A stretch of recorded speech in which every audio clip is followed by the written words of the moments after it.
I'm going to speak about Salmonella typhi. Salmonella typhi. Salmonella typhi.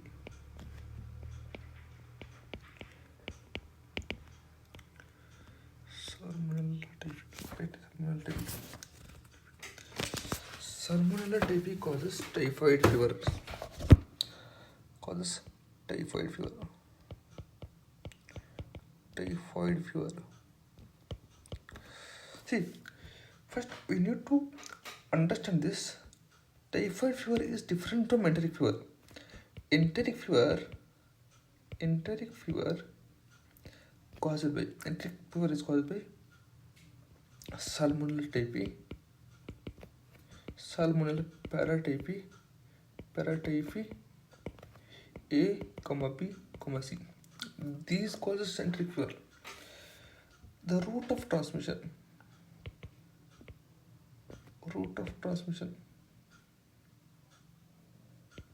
is fecal-oral route.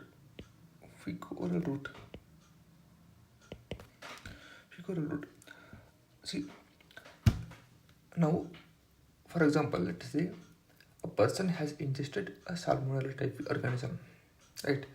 Salmonella typhi organism through fecal-oral route. Now, just one sample, one bacteria won't be able to cause the infection in that person. To cause such an infection, there should be 10 to the power of 3 to 10 to the power of 5 organisms. Only if these many organisms are present, only then it causes infection. Only then it causes infection. Next, it enters. There are something called M cells. M cells in the intestine. M cells in the intestine, which are attractive to Salmonella typhi.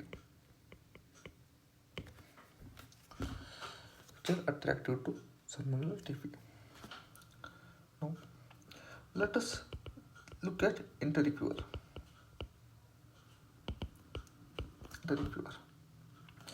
Enteric fever, it is stepladder fever. What is stepladder fever? See, the fever increases like this. The temperature goes on increasing. It never touches the baseline. For example, 37 degrees Celsius.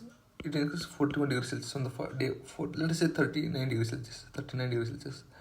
And it stays at 39 degrees Celsius for some time, then it increases to 41 degrees Celsius. It stays at 41 degrees Celsius for some time, then it increases to 43 degrees Celsius. This is stepladder fever. Associated with road spots.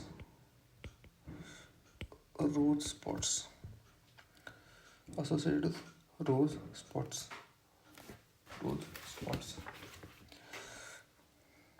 Also, hepatosplenomegaly.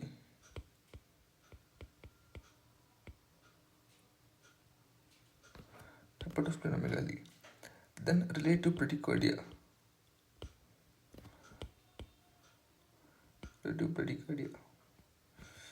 Known as Fazet sign. So what is relative bradycardia? In case of fever, normally fever causes tachycardia. But here, Salmonella is causing bradycardia. Understanding? Now comes the lab tests. Before lab test, we'll look at complications.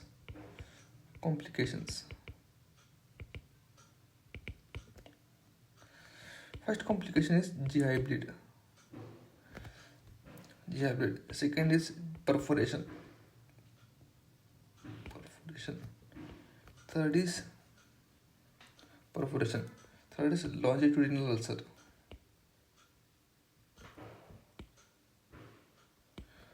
Fourth is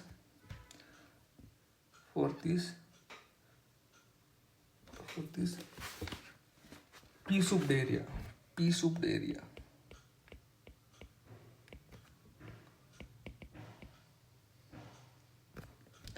Basically, in the GI tract, it is not keeping quiet. It is causing some damage here. If it is causing damage here, there is bleed. There, if the damage deepens, there is going to be perforation. Since there is damage breaking the mucosal continuity or epithelial continuity, it is this is ulcer. Since typhoid causes diarrhea, associated with blood, it is pea soup diarrhea. Simple. Next comes to lab diagnosis.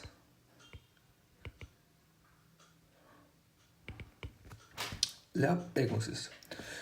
In lab diagnosis, we have a mnemonic, BASU. One is blood or bone marrow. Is agglutination, also known as Vidal. This stands for stool. U for urine. This blood is first week, collected in first week. This is second week, collected on second week. This means by this time it will become positive. By third week, this is fourth week. Second week, third week, fourth week. Now comes blood culture. See, in blood culture, here all bone marrow culture is better. Bone marrow is better. But bone marrow culture is that is quite complicated and that is more risky. That's why we go for blood. It is more easier, relatively more easier, less complications. That's why we go for blood. Now blood culture. When you look at blood culture, it is best because it is more easier and it is available on the first week itself. We can diagnose it. The second is, when you draw the blood, we add something to it that is called liquid broth, or we add you add something culture liquid to it, or culture fluid to it. You add culture fluid to it in the ratio of 1:10. It means 10 ml. If you take 10 ml of blood, you add 100 ml of culture fluid. Now, this culture fluid can be glucose broth or bile broth. Here, bile broth is best. Why? The reason is the bile broth is best because Salmonella typhi loves bile. Salmonella typhi loves bile. This is about this. Now we will add sodium polyethyl sulfate to it. Add sodium polyethyl sulfate. Why do we add this? See, by the time blood culture comes positive, it will be 1 week. Will we be waiting for the blood culture report to come for the treatment? For example, the patient has come and you are sent for blood culture. Then you are suspected typhoid. Then you are sent for blood culture. It will take 1 week. For blood report to come positive, it will take at least 1 week period. We don't wait for 1 week so that blood culture report should come positive. Before the blood culture report comes, we start the treatment, empirical treatment. So, empirical treatment like any antibiotics. So, but those antibiotics can cause effect on the Salmonella typhi organisms. So, in order to avoid that effect of antibiotics, we are adding sodium polyethyl sulfate to to reduce antibiotic effect. Antibiotic effect. Antibiotic effect.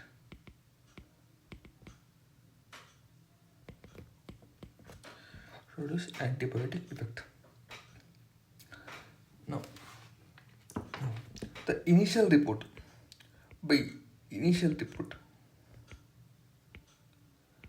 can come by 3 days. Final report can come by 7 days. Initial report by 3 days, final report by 7 days. After this, we need to look at viral test. Viral test. The most famous test. Viral test. Viral test. What is viral test? It detects antibodies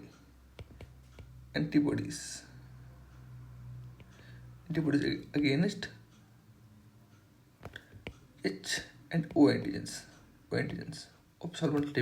of Salmonella typhi.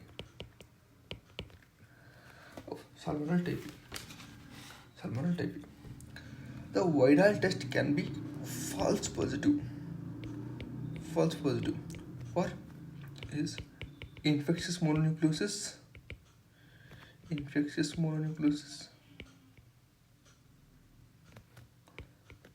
infectious mononucleosis, B's malaria, C's systemic lupus erythematosus. This you can write nephrotic syndrome. See, here we can think like the antigens may be similar or like that, but I don't know why the nephrotic syndrome is also can also give false positive reaction, but anyway it gives a reaction. Now, what is O antigen titer and H antigen titer? 0 to 100 is the O antigen titer, more than H antigen 0 to 200 is more than 200. This is suggestive of positive viral test. Now viral test.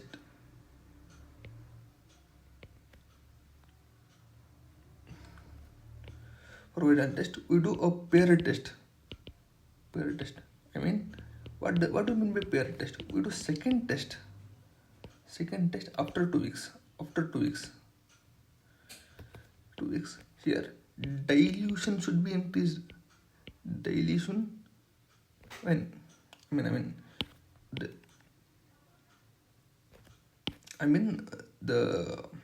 antibody titer.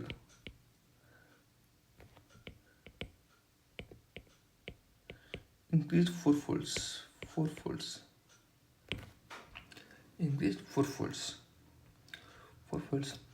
Now there's one more test known as IgM typhi dot test. There is no much detail available, but this is a correct test and this is more better than viral test. This is more better than IgM typhi dot test.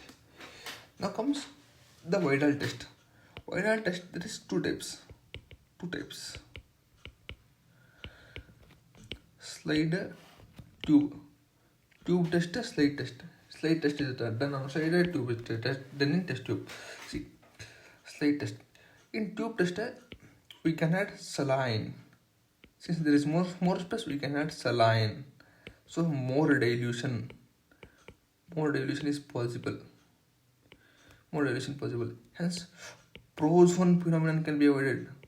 What is prozone phenomenon? Let us look into what is prozone phenomenon. The prozone phenomenon is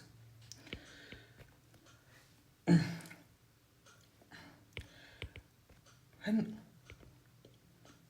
antibody concentration increases, then the agglutination test becomes negative. Agglutination test becomes negative. Why is it? See, When the antibody concentration increases, let us say the antibody concentration is increasing. Here we have antigens. Let us say there are few antigens here. Although this agglutination here, but this is very minimal compared to the antibody concentration. Minimal compared to the antibody concentration. So we won't be able to pick up that agglutination. But when the antibody concentration is low antibody concentration,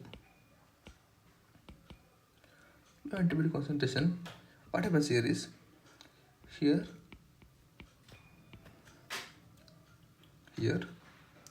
when the antibody concentration is low, here only few antibodies are there and antigen binds to it. Few antibodies, antigen and antibody binds here. Since only few antibodies are there and the co-agglutination reaction is significantly visible. So here it is visible. It is visible. This is a Poisson phenomenon. So to decrease the concentration of Vidal, what will you do? I mean, concentration of antibodies, what will you do? We add some diluents, like saline. So in two coagulation test, we are adding saline and hence more dilution, hence we are decreasing the Poisson phenomenon. Apart from it, let us look into one more test, that is called stool culture. Stool or urine culture.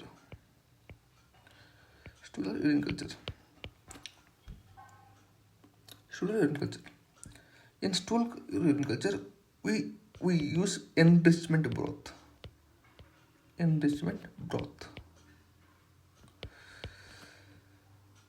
What is enrichment broth? Enrichment broth is, it allows growth of particular organism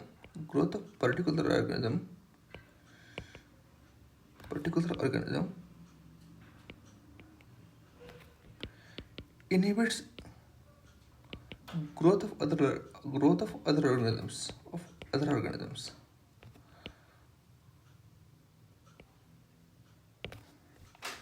Always growth of particular organism, it inhibits growth of other organisms. Okay. Now, what are this enrichment broth? One is the most famous selenite F broth. Second is gram negative broth. Third is tetrathionate broth.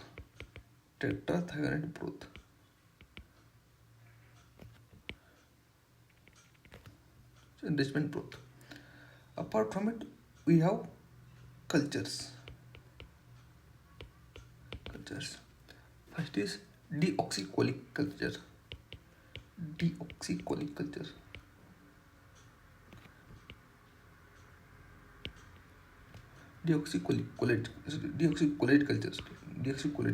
See, cholate is associated with bile. So bile, what is bile?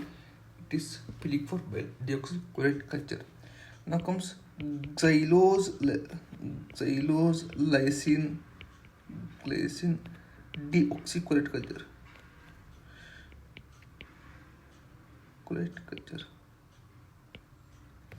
Next, Shigella salmonella or Salmonella shigella agar. Sorry, this is agar, not culture, it is agar.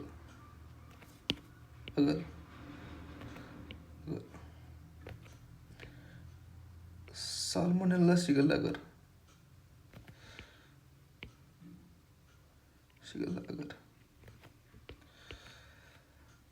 Salmonella shigella agar. Fourth is hectoin enteric agar.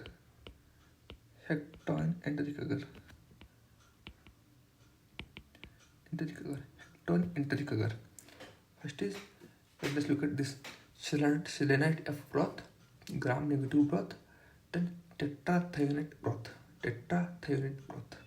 This is tetrathionate broth.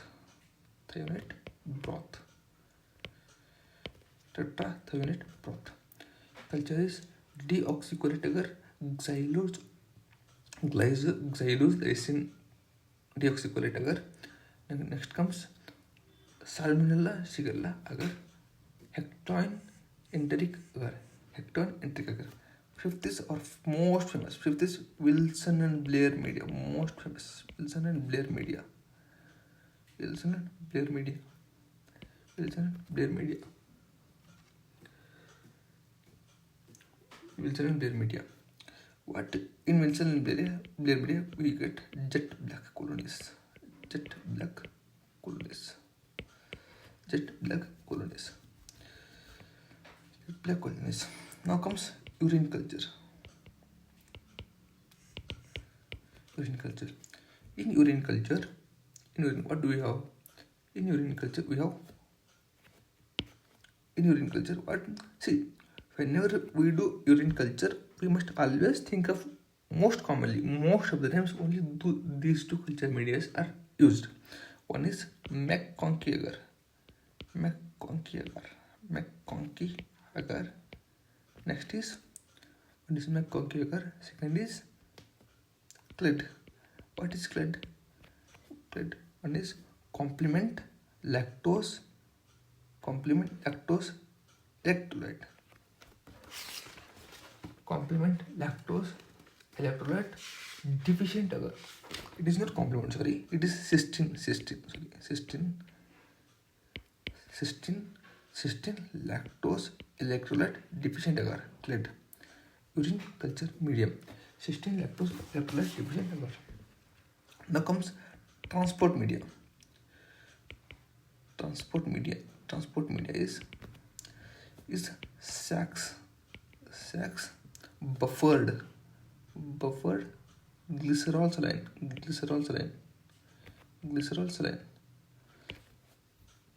glass sacs buffered glycerol saline.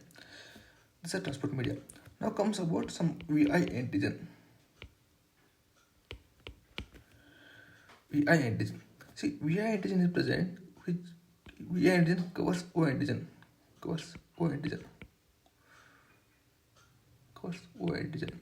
And O antigen.